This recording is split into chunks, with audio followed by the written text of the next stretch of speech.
Raider Nation, what's happening? It's your boy Chris from Protected Shield Podcast. Come take this walk with me. We got to talk about some things, specifically Jim Harbaugh.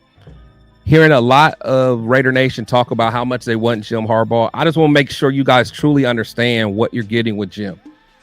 Now, the reason I'm talking about this is because I am a lifetime Michigan fan. I've had the, we'll say, pleasure to have Harbaugh as my coach for the last 8 years. So therefore, I've been able to look at him very closely over the past 8 years. I've been able to see, his coaching style, how he, handles players, how he handles issues when there's adversity, what he does. I've been able to see that. So I really feel confident in speaking about this. And I really wanted to kind of break it down on why I feel the way that I feel about Jim.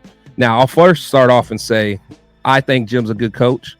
I'm glad that we have him in Michigan. I can't wait till Monday to watch us hopefully win this game, win this championship. I really believe we will. Jim is not a bad coach. He's done some very great things, specifically over the last couple years with us. However, again, like I said, I as much as I love the Raiders, I love Michigan that same way. So when I'm talking, I'm not just talking as a casual fan. I mean, I go way back with this. You can see little Protected Shield there, man. Wearing my blue, taking a picture with the enemy, taking a picture with Grant Hill. Shout out Grant Hill, one of the greats. But I mean, this ain't something that happened overnight. I was a youngin' that loved my Michigan Wolverines. I mean, not only that, like even before then, my favorite player that played, or at least my favorite player during that time when I was a kid, like the first player I really just loved and adored, Tyrone Wheatley. Raider Nation, at least the older Raider Nation, we remember Tyrone Wheatley. I loved this dude before y'all even knew who he was. Loved Tyrone Wheatley. He was a beast back in the day. Just loved him, man. So being like 8, 9 years old, watching Tyrone Wheatley, that was my guy. So this is nothing new when I'm talking about this Michigan stuff. So I really take it seriously. So that's why I just wanted to make sure, I planted that foundation, because you're talking to somebody that loves that team. In 2015, because I'm only going to talk about Jim mostly the past 8 years, because again, his NFL days, he did well. He did well as an NFL coach. He helped turn around, and not helped, but he did turn around that 49er team. Absolutely. I'm giving him credit for that. However, that was in 2014. We're talking about 9-10 years ago or whatever. We have not seen any coaches that's been away from the NFL that long and come back and be successful in the NFL. We're talking about like Gruden. When Gruden came back from, a long stint of being away, he wasn't successful the second time around. Joe Gibbs, I wouldn't consider him successful when he came back. I'm sure there's some other examples, and I'm sure you guys can leave them in the comments. But for the most part, I would say Pete Carroll's the only one that I can think of off the top of my head, who was able to be away for a while and come back and have some success in the NFL. So, so we'll start there. But 2015, he joins Michigan Wolverines. Now, for you to understand Michigan as a whole, your success is basically determined by 3 things. First and foremost, you got to beat Ohio State.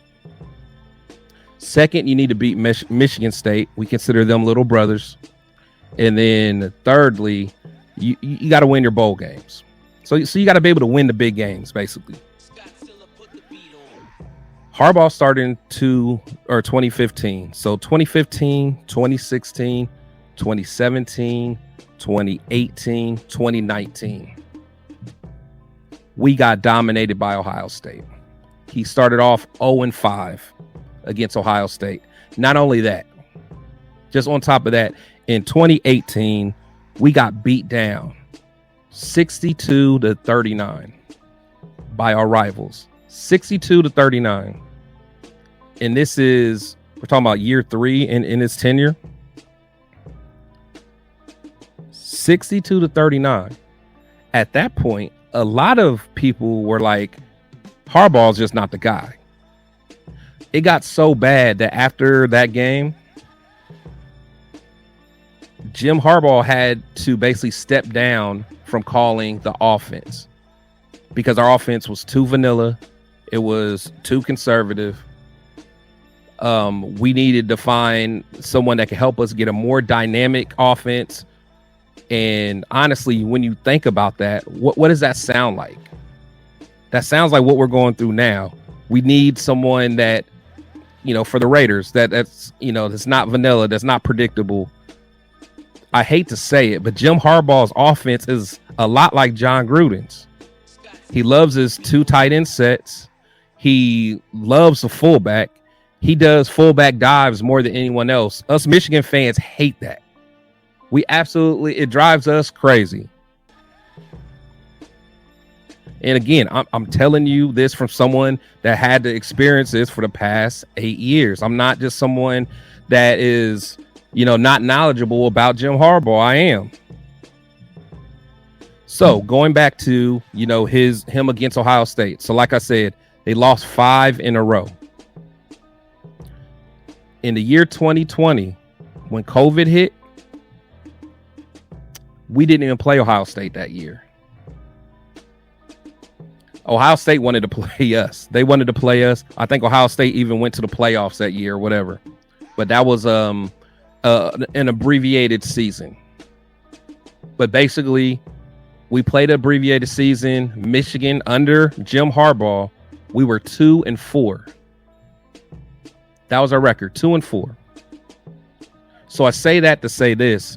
If we would have played Ohio State that year, they would have smacked us again.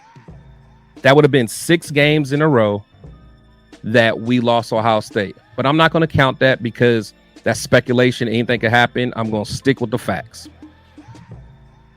So we lost 5 in a row, including 62-39 beatdown.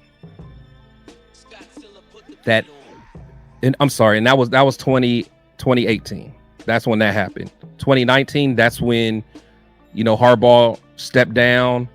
We went and got us an offensive coordinator from Alabama, Josh Gaddis, because Josh Gaddis was known for being a guy that was creative, a guy that, had an exciting, explosive offense. I think he named his scheme like Speed in Space.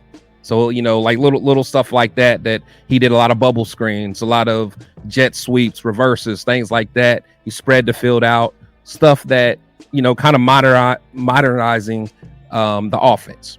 Because, again, Jim Harbaugh was not able to do that. So even in 2019, we still get smacked by Ohio State. I think that year they beat us 56-27. So that was that right there. Now, things start getting a little tricky after that. So like I said, after the 2020 season, we were 2-4. Then going into that next season in 2021, all of a sudden, we started becoming well, I won't say explosive, but we started becoming a better prepared team. Michigan was more prepared. It seemed like we were beating up on teams. It's almost like, we just had the upper hand and, we were firing on all cylinders in 2021. We ended up beating Ohio State for the first time in a long time. Beat Michigan State, end up winning the Big Ten conference championship. We won the Big Ten, made it to the playoffs, lost in the playoffs. Great season. Everybody's excited. Like, man, this is what we wanted from Harbaugh. Next year, another great season. Won the Big Ten, beat Ohio State, lost in the playoffs. So that year, I think that was when we lost to TCU. Should have won that, but got out coached. Didn't play well, but it was mostly coaching that game, how we lost to TCU. This year, 2023, great season. Again, wins the Big Ten, beats Ohio State 3 years in a row. Wins the Big Ten 3 years in a row. Amazing. Love everything that's happening. The only thing, though, let's think about what's going on this year, or what happened this year. Harbaugh got suspended a couple times. One for, a BS reason, buying some burgers for some recruits or whatever. But he missed most of the season being suspended because of the investigation for the sign stealing. So some people are like, hey, sign stealing, whatever. What is that? All teams do that or whatever. So in the investigation, it was shown that someone that was getting paid, that was on our staff for Michigan, was going to games, recording signs on the sideline. There was actually footage of him standing on random teams' sideline. Like, I think there was one video of him on Michigan State sideline with their shirt on and stuff. Like, he was just blending in. But again, the investigation shows that we were stealing signs. Now, they couldn't take it, or they couldn't necessarily prove that Harbaugh knew about it, because of course he said he didn't know about it. And I'm gonna give him the benefit of the doubt, just to say. I'm not gonna accuse him of it. But if I ask you guys, when do you think that this sign stealing started? Well, according to reports from ESPN, it's been said that this started at least in 2021. And the thing is, I hate saying this stuff because this is the kind of debating stuff that I talk to with my OSU Buckeye fans, because they always say, oh, the only reason is because you guys cheated. And I'm like, no, whatever. But if I'm being real, I mean, is it a coincidence that 2021 happens when this, at least when the sign stealing is supposedly happening? We go from having a losing season, one of the worst seasons we've had in a while, being 2-4, to all of a sudden beating up on everybody and, winning Big Ten championships, winning, beating Michigan State, beating Ohio State. I don't know. It's just something to think about. It's definitely something to think about because, before any of the sign stealing, we were just getting beat. We were getting out-coached, outclassed. And to be quite frankly, a lot of Michigan fans like myself, we wanted Harbaugh gone. We wanted him out of there. But from 21 on, we seemed more prepared and we played better football. Now, when I talk about Harbaugh, a lot of people are like, oh, you're just saying that because you like AP. I do like AP. I like Harbaugh too. And again, if Harbaugh stays at Michigan, I'm happy. If Harbaugh leaves Michigan, I'm not necessarily upset. If Harbaugh goes somewhere else in the NFL, that's fine. But I do not want him with the Raiders. I really don't, because what I'm afraid of now is starting the opinion part. Again, I just gave you facts for the last 14 minutes. Now I'm going to start with some of the opinion. Harbaugh, the one thing about him, he wears on people. I mean, we did see that in San Francisco, whether I don't know the ins and outs of it, but we know it to be true. But Harbaugh is better at dealing with some kids that look up to him, that are hungry to get to the next level. Guys that are, when he says something, they're going to do whatever, because for one, they believe in him. For two, your brother is a great NFL coach. I might be able to have some connections. Also, you were a head coach. You probably have you can help me get to the next level. These kids are going to run through a wall for Jim Harbaugh. I don't necessarily think that's going to happen at an NFL level. A lot of these coaches that have success in college, they're not able to keep that same energy in the NFL. And I know you guys are going to continue to say, oh, well, he did it in the 49ers. But the thing is, how sustainable was that going to be? He started off strong, but then he needed more power. He needed more power. So, I mean, it was to the point where, he wanted to control how, players were getting disciplined for off-field stuff. And I think the coach should have that. But, I mean, it was beyond that, some of the power that he wanted. I really, for one, if he comes to the Raiders, I think Champ Kelly's going, because I think Harbaugh's going to want, it's almost going to be like a Gruden thing. Harbaugh's going to want his guy to be the GM. A lot of people are saying it's going to be Dodd or whatever that's going to come in and be the GM. But we know that situation does not work for us. The coach being able to pick his own GM, and we know that he's going to get paid the bag. So therefore, he's going to be able to control everything. How are you going to hold someone like him accountable? You're not going to be able to. Who's going to hold him accountable? Mark will have to be the one. And it almost has to be a riot for Mark to hold people accountable sometimes. And again, that's just how it is. Now, I think that, with someone like AP, a lot of people are saying, I don't think he's ready. But you're really not ready until you're ready. You're not the guy until you're the guy, until you get that opportunity. Like I was saying on my show the other day, that, you get people like Sean McVay, or you get people like, even Gruden when he first started, or you get Dan Campbell, or, any of these guys.